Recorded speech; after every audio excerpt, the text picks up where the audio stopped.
David and I are here with Walter Dyer from Ubora, and we wanted to do a little three-way chat for y'all to hear what's going on out That's there. right. From what Walter has already kind of told us, and we're looking forward to know more about it, is you are in the middle of it all, doing a lot of community service to help out with small businesses. And I feel like you would be able, as a relatively new coffee shop, I feel like you'd be able to tell us a little bit about what we can do to help and support small businesses. And so, David, if you have anything, we're ready to hear all about it, Walter. Right. Yeah, Walter, really just what we want you to do is tell the people that listen to this, anybody listening to this, how they can be supporting local businesses right now. Let's start with that. And let's start with the food sector specifically, because that's where you are. That's your space. Yeah, that's our space, and that's the most difficult right now because Yeah.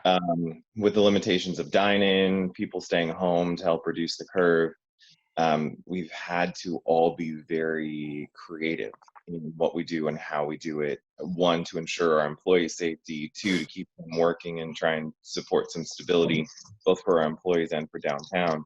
And then additionally, on top of that, trying to keep some sort of cash flow going because, I mean, what business in their second, third, fourth, fifth year, even as a food industry, can handle reductions close to 100% of cash flow?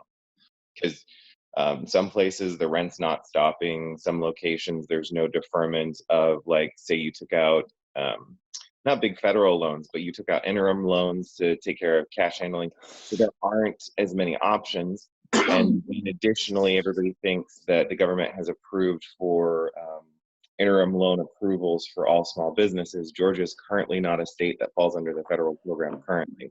So there's lots of little intricate details that are causing disruption to trying to be creative. And also, I mean, as much as you save, I don't think any small business or anyone in the food industry really projected or could have at this time for the amount of trouble and cost that a worldwide pandemic and quarantine at home resulted in.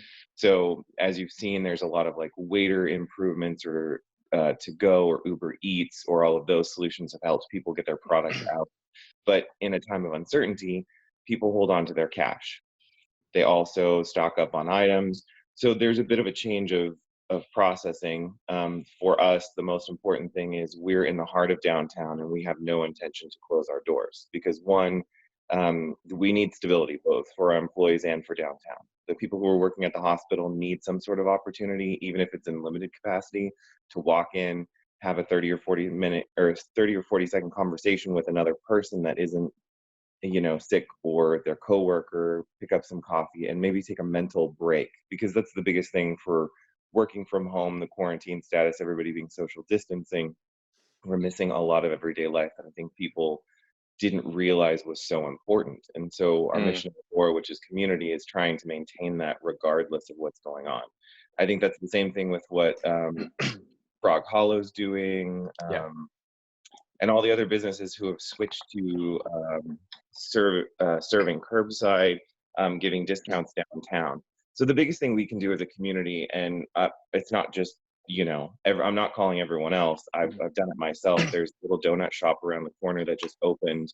I had to send the spouse inside to buy because I'm currently classified as medically vulnerable, so I'm not allowed to head out to a lot of public locations other than what's necessary. But they opened during the quarantine, Heroes Donuts over here. I was like, please go in and get just a dozen of whatever. I don't care what it costs, just show them support, and people are thinking about them. And I think that's the biggest thing is whatever you can give, wherever you can give it, either do it into donations to the Bartenders Association, to the tip fund, or support companies that are doing delivery. So we work with Creative Cuisine. We also work with Caterworks and Berry Catering.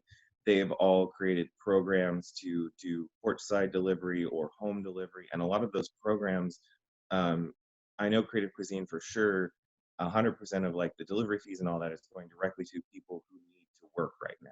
So it's not even people trying to bring in a profit in downtown. Everyone that I work with and I know, and all of the companies that we've partnered with, are just keeping money in people's pocket. Just like Savannah keeping their tap room open, giving some place for people to just come by. pick up some brews. Like, you might not buy as much, but please go local and buy. Right. Because it direct, and then the whole tip well movement. So we've seen a lot of publications go out. There's a weekly roll call in the Augusta Lowdown that is more up to date. That hopefully that keeps going as we maintain the quarantine. We're working on some assistance programs. They haven't rolled out yet because we're trying to get our coffee truck out of storage and down to the hospital to either provide free or heavily discounted coffee to everyone there, so that there's at least some sort of variability. The hospital cafe is great, but it only goes so far. So we're trying to support that way. It's just, how do we do it according to hospital, federal, and local guidelines for safety of the hospital workers and our staff. So those are kind of the details that we're working out currently to find locations and procedures. Like, are we going to put out cones? I saw a really good idea the other day. So if businesses have the space, they've marked out 6-foot little hashtag lines or marks with chalk or tape, so people realize how far 6 feet is. So we can continue our everyday life and we can keep going, but we just really need to be conscious of safety factors and continue to help our communities. Because right now, and not to scare anybody, but everyone who's hunkered down at home that has the ability to support their fellow bartenders, their fellow their fellow service workers, if they stay home and they don't, and we don't make a decision as Augustans, as Georgians, as a group that loves this downtown, we are going to forever shape what downtown looks like. We've already had a couple reports of closures, not just in downtown Augusta, but also in Evans, and also right on Washington Road. So there are serious effects, and it is serious. One, be safe, but two, if you have the opportunity and you're healthy and you're not at risk, you can go out and make sure that the places are important in the community that's important to you sees your face, or at least see you support them. And it doesn't have to be anything huge. It could just be, go pick up drip or even buy a gift card. We've had people come in and buy donations for other people. We had someone call from Texas that bought a gift card for their family member that lived in the area, put some money on a gift card and said, can they pick it up? And I said, yes, I just need something that I can identify them off their like driver's license or school ID card to make sure that nobody's just coming in to pick up free money. So there's lots of creative solutions out there, and I think that's what we need to do and continue to do. There's lots of groups out there who are creating creative solutions, but that's what we need to push forward to. And we're looking for ways to help reduce the social isolation in a 6-foot distancing way. Like, some neighborhoods have reached out to us and said, hey, could you bring your truck out here for like a social distancing weekend? We've got 1,000 people in this neighborhood and there isn't anything to do around here. So those are all things that we're trying to do. Fortunately, we're facing some difficulties because I'm not allowed out in public currently. It's not because I have COVID. I don't have 19 or anything. I've just had some recent information, and based on health risk criteria, I got to hunker down at home. So that's created an extra challenge for my employees in the cafe and everything, that we're just all working through it together and everybody's banding together. And I think in this time, that's what I'm loving the most. We've all had 2-3 years of how social media is awful, how social media distances people, how it's making problems. And then we have an awful pandemic. But in that time, if you look at the creativity and the love that's been shared online through social media, we're now using free Zoom accounts. IGTV is helping us be distant together. And so I think just like what was unfortunate about, say, like national events like 9/11 or that, is helping Americans and also statesmen realize what's important. And that's one another, that's our local businesses, that's our routines, that's who we go to work with. Annoyances can be everywhere, and not all environments are perfect for people, but I think when you remove yourself from some of the minor annoyances for a long time, like this quarantine is kind of doing to people, it helps us refocus in and resettle and create community. And those people who are continuing to pursue community are definitely the ones that we are going to be attracted to, and the ones that we should hold up and support as we move forward in kind of these uncertain times. So can I ask something real quick? I got a 2-part question, and it's kind of going on the curbside, how that has become a thing for restaurants right now, obviously, to survive. Do you think that when COVID-19 is eradicated, or whenever the season's over and we're back to our normal routine, do you think curbside service will be a new thing for restaurants, seeing how well it's doing? So no longer will it be just delivery or come in and eat, now you can have a curbside menu. Do you think that could be something that local restaurants will do, which creates more jobs? I don't know based on each business's feasibility. I mean, everybody's going to be looking for drive-throughs because drive-throughs is the easiest thing to do right now. So if you're going to have to relocate or something happens, I know drive-through is going to be a pickup. I think people are going to get more used to, downtown or delivery services. I think we're going to see a continued use of that because it's pushing people into using delivery services. So I think there's going to be a quick growth for businesses to be attached to more than one delivery option. And I'm sure for a while, curbside will continue because people are still going to want to be distant for a while, even after the release is done, even after everyone's like, okay, go back to normal work. And this isn't to scare people, but it's going to take a couple weeks for people to get back to their job. Absolutely. Comfortable. And that's the thing is I don't want people to be scared, but I want them to be conscious that after the all clear is sounded or whatever the release is, slowly, kind of like we're seeing in other countries that are recovering from COVID-19, that it's going to take some time to get back to normal. So we also have to be creative and provide as many services in that time as well. Don't look too closely at the gloom and doom of the economists, but some of what they're saying is true, just like in a lot of the other reports that we're seeing coming out. Like some of it's overhyped, some of it's under-identified. So it's really crucial to find the factual components of reporting in those things and just have a knowledge that we hope that tomorrow everything turns around and goes back to normal, but that if it doesn't, don't take it as a sign of the world's falling apart. Don't take it as a sign of we're in trouble. Take it as a sign of it will take people a little while to get back into their normal routines or get back into what the new normal might be for some people. Helping support people as we shift back into whatever return to normal is or whatever new normal. So we kind of and you've really touched a lot on consumer behavior and business behavior. I want to ask you a little bit of a different question, Walter. So from your perspective as a local business owner, how has both the local, state, and federal government been involved? Have they been working with businesses? Has there been assistance programs that you guys know about? What's going on between the private and the public sector right now? So I don't think there's a lack of support from state, local, and federal. I just think that there's a tons of blasts of information. Since I handle economic development downtown, and the majority of our employee issues, mostly I'm drowning in changes to labor law support for employees, when the reduction in hours applies, how it applies, what categories of employees apply to those. So all of those documents are very time consuming and also sometimes difficult to understand. And so, the leave and family support. So trying to find out, okay, what are the indicators that my employees qualify?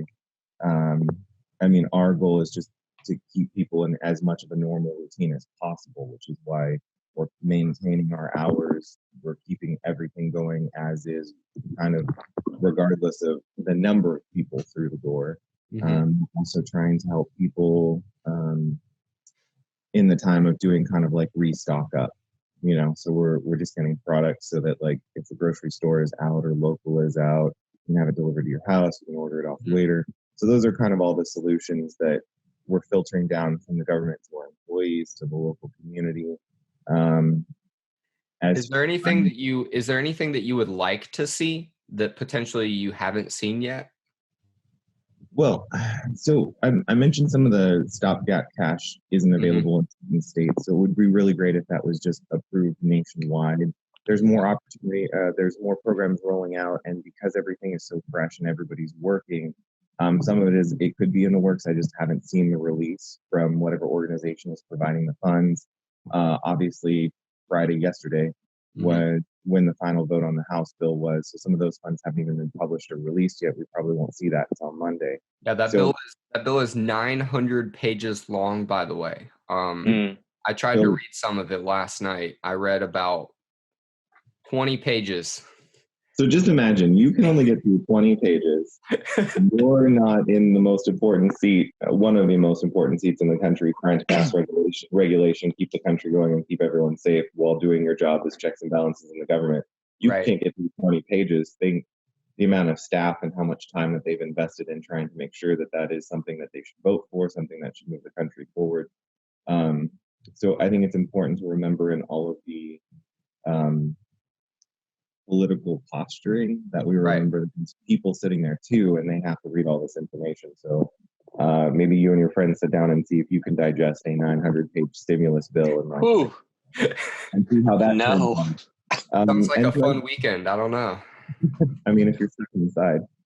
And I think I only say this to point out the fact that it further goes to emphasize community and identifying people. And I think this opportunity has allowed us to remember that in life, people is what's important. That's why we're staying home. That's why we're reducing the curve, because no one person's life is more important than you having your normal foot traffic in your restaurant or your downtown business, or having your coworker next to you.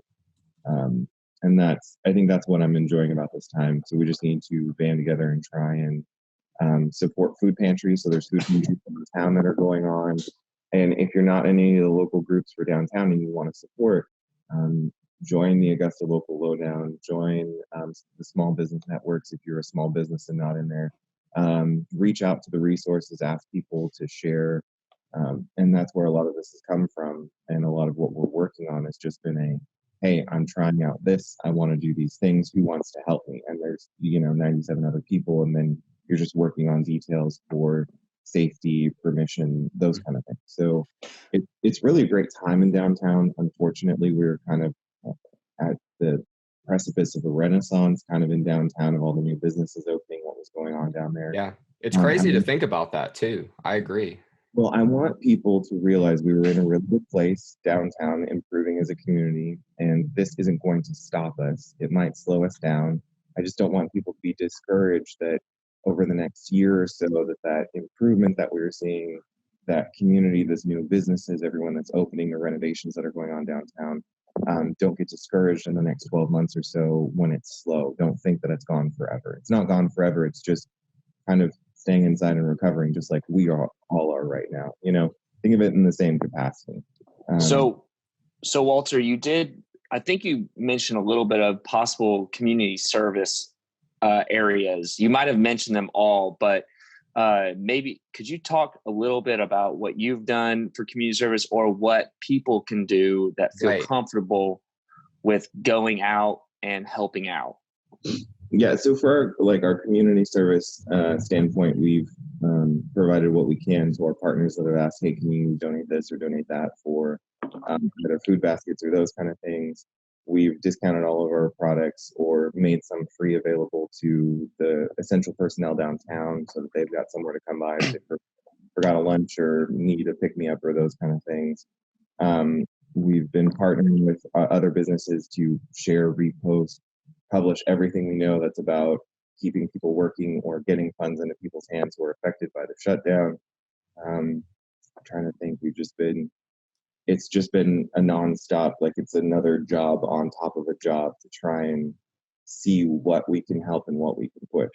For us, one of the biggest things, because we're smaller, is that we're staying open and we're keeping working, and providing stability takes a resource. So while it's not directly community service, as far as going out and joining a group and handing out food, but we do have employees who have gone and participated in those activities in the community, those that can and are allowed to. And that's the other thing too, how we get involved. Look at your neighbors next door. Just me personally, help my neighbor next door with a little project before I was told to shelter inside. Just those kind of things, like sprayed and mowed another lawn. Just general help, showing people that you're there, reaching out to people. I think the biggest thing right now, since most of my community that I'm very close with for the last 10 or 15 years is all on the West Coast or distance, it's checking in and seeing how they're doing. Oregon, Washington, and California has been closed down a lot longer. Actually, they're all on kind of a version of house arrest. So checking in with Yeah. people that are in the service industry, some friends of like, yeah, I've been laid off for 2 weeks. I've got my mortgage coming up, okay, cool. Can I send you a little bit of cash? What do you need? I just need someone to call and check in. So it doesn't matter the amount of what you're giving. It doesn't matter if you're giving anything monetarily at all. Like sharing sugar with your neighbor across the fence, that we stopped that years ago in the US. Like we're doing that now. Like, hey, I ran out of eggs. You got a couple extra eggs. Those kind of things. People who have dietary restrictions and you have those items in your house and they can't get it because people hoard purchase. I'm also trying to make sure personally that we get medical supplies to people who aren't in the big medical system. So we have in-home service providers, and people freaked out and purchased all the N95 masks. So I've got a friend who's been using the same mask for all of his work for the last week. So trying to make fabric covers where you can put HEPA filter vacuum bags in that are the best replacement for what we can find on the market. So ingenuity, creativity, and also just providing a hand and asking. I think that's the biggest thing. We always broadcast, but we forget to ask. How are you doing? Do you need something? How can I do that? And that's the biggest focus is making sure that we're here downtown, creating stability and staying close to our employees, because there's a bit of concern. I mean, there's concern everywhere, and it's like our plan hasn't changed. We still have the same plan, those kind of things, trying to provide the best stability you can in a time of kind of uncertainty when the news changes every day and, headlines or death tolls are quadrupling and those kind of things. Those are really scary, but when you look at the details, it's more of across the country. So that's kind of the thing is try and reduce the immediate concern. There is some concern out there, but if everything is gloom and doom around you and you don't have people checking in to give you kind of an alternative opportunity, those are kind of the smaller community service, other than donating to food banks, donating to the tip funds. Yeah, I think a food bank is a huge thing to participate in right now, if I understand that correctly. Yeah, and then also school lunches. So a lot of our caterers have offered that we work with have offered school lunches, and that's the coolest thing that I've seen is so Masters got postponed, right? All of those companies already ordered their farm fresh food. So I've seen a huge surge in the industry of everybody who had orders of those foods turning it into no profit deliveries or free lunches for kids. I've seen tons of posts, not business wise, but personally from the business owners that I see on my Facebook of like, your kids need lunch. Do you need food? Are you out of food? We have a surplus. So a lot of locations are now starting to run out of food for what they ordered for Masters because they've given so much of it away, and then they've tried to supplement their. Did it go up? They tried to supplement their employees' income by offering meals to people who can't afford them at a discounted rate. So those are kind of all the structures that we've seen happen around Augusta, and that's kind of how you can get out there. I mean, really, I encourage you to start at home next to your neighbor, as long as there's no contagion risk for you.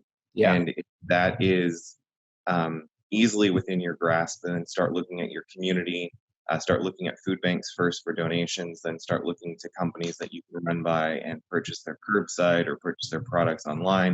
A lot of companies have offered their online through delivery. So those are kind of all supports. But again, I want to emphasize that the opportunity we have here is everybody as a group has the opportunity to band together and determine what downtown Augusta and Augusta as a whole is going to look like in the future. And the choices we make today, surprisingly, are more important from staying quarantined than they have been throughout the last few months of everyday business, because people come and go. But now we're here and we need to look to the places that are most important to us and support those in any way we can. If that's a Facebook message, if that's a text message, if that's a phone call, then good, do it. Do the best you can with what you have. And that's what's going to pull us through. So before we end, I don't have anything else, but I would like to quickly run over all the restaurants that are still open and some that are closed. Here we go. So this is an article that the Metro Spirit posted 2 days ago. So this was 2 days ago, and it could have changed. And if Walter, if you know of any that have decided not to continue curbside, please let me know. But this is all of Augusta.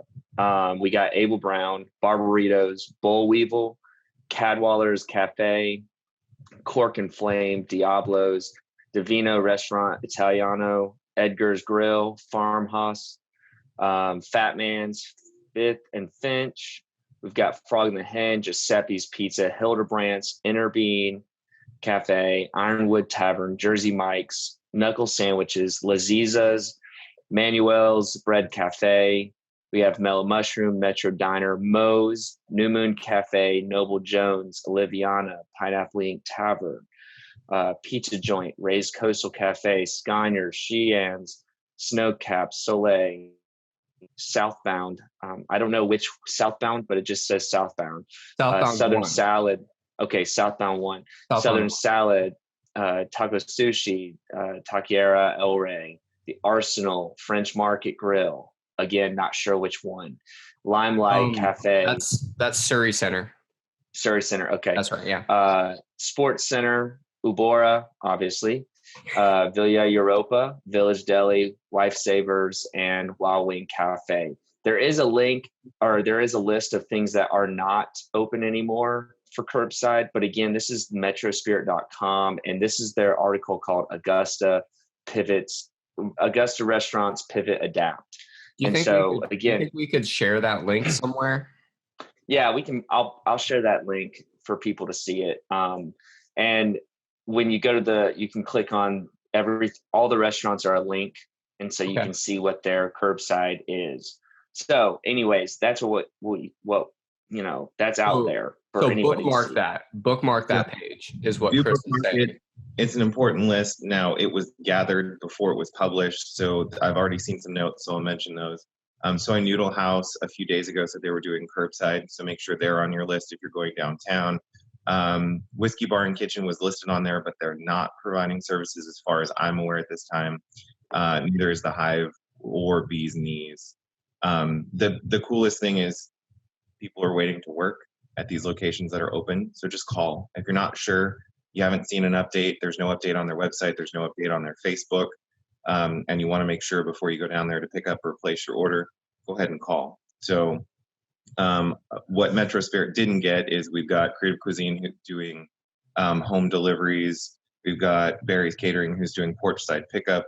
And we also have Caterworks who's also doing deliveries. So if you go to their Facebook page or you go to their website, they have links what their call-in line, what their delivery deadlines is, and all those kind of things. And that doesn't mean, again, how can you help out? That doesn't mean you can't call and order food and have it delivered to someone else who needs a meal or needs to pick it up or needs some support. So it doesn't just have to be you. It can be if you have a little bit of extra and it's in the form of cash, not in time or manpower or something else. You can provide those kind of things, or you can even cook a meal or make cookies. That's I'm stuck at home. That's the plan today. I'm going to make some cookies and share them around the neighborhood. Just kind of those kind of things. Remember that we're people and we need support and love. Just let us know when to come by for those cookies. Yeah. I won't be handing them out to you because I'm going to maintain my social distancing requirements, but they will be available. Touche. Okay. Excellent. Well, Walter, thank you so much for taking time to come on with us and talk about what's going on. We tried to have you on Instagram Live, and it did not work as well as this is working right now. That was so frustrating. I was so upset. I was so ready to talk about everything amazing that was happening. Social media, downtown, the restaurants, right, side places that are donating back. Other things. Companies are giving proceeds back. So Bona Cafe was doing a discount on gift cards. A percentage was going back to. I'd have to pull it up. I don't have it right here on my computer, but if I'm wrong, I'm wrong. But go to their website. They were giving a percentage back to either a food bank or the nurses organization or something. Okay. So companies are already taking percentages off and giving those back to places. So just kind of like us, we don't have a lot of to go around in some of those forms, but we are giving the percentages that we can in the places that we can. And the biggest thing is we're keeping our doors open to provide stability and safety in downtown and to show that we're committed to making this work no matter what form we have to work All right, Walter. Well, thank you so much for talking to us today. Much. By the way, this recording started at 8:30 a.m., which is the earliest we have ever recorded any conversation to be posted anywhere. So congratulations on convincing me to get up early.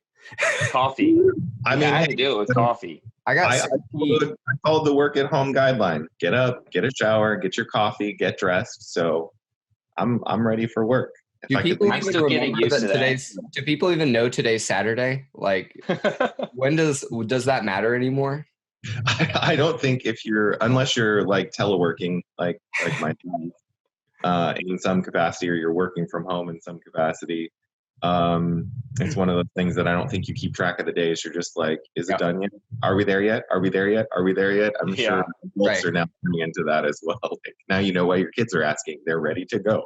Yeah, I just tweeted this, but I've been keeping up with what day of the week it is by what morning shows are on ESPN and what they're saying. That's the only way I can keep up with things right now. That's funny.